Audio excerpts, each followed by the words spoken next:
for taking action for your health this morning. Your mental health. It has been several months into restrictions to stop the spread of COVID-19. A lot of us are burned out. We are fatigued, and it's really taking a toll. Yeah, so how do we stay safe and keep our sanity? I had a great conversation with renowned psychiatrist Dr. Dion Metzger, and she gave us some insight. Every decision is now a big decision. So should I go to the restaurant? Should I drive or fly? Should I go visit that friend? Should I go to this birthday party? Should I go to this grocery store? So all things that were just reflexes for us, you never gave it a second thought. Now they're like big decisions, and it takes way more energy just to decide on everyday things. And that also is taken from our overall energy.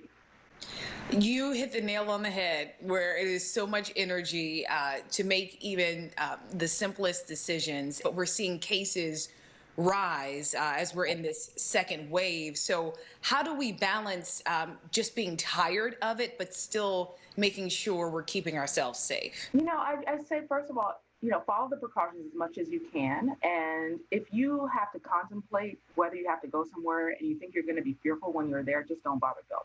I always tell people that. So, if it's a birthday party and you're already stressed out from now about being exposed, just, you'll catch them next year or 2022, whenever this is done, because it's easier to just stay home and stay safe than trying to be in these different environments that are not mandatory for you to go to, because you're going to end up being stressed out the whole time. So I say that for one.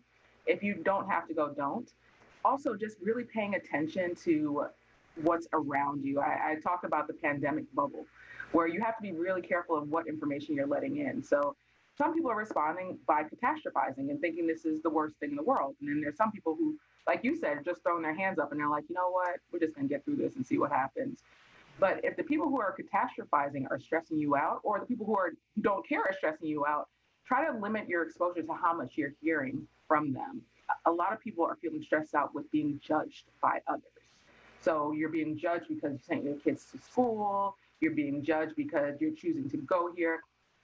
This is one of those times that, you can't really absorb all that judgment, because when people get anxious, they tend to judge people around them and we get irritable. So trying to just really be careful of how much information and people's opinions that you're bringing into your bubble, because that's a major source of anxiety for a lot of people. Like when people are like, should I post this picture? We're not wearing masks. Should I do this? Try not to be so caught up in the judgment and just do what's safe for you and your family. Yeah, a lot of advice there. So coming up when you make the switch to WGNT 27, Dr. Metzger explains how to navigate disagreements among family members when it comes to how to stay safe in the pandemic. I know that is a touchy subject for a lot of folks, so we'll have that after 7 on WGNT. Very helpful with the holidays drawing closer.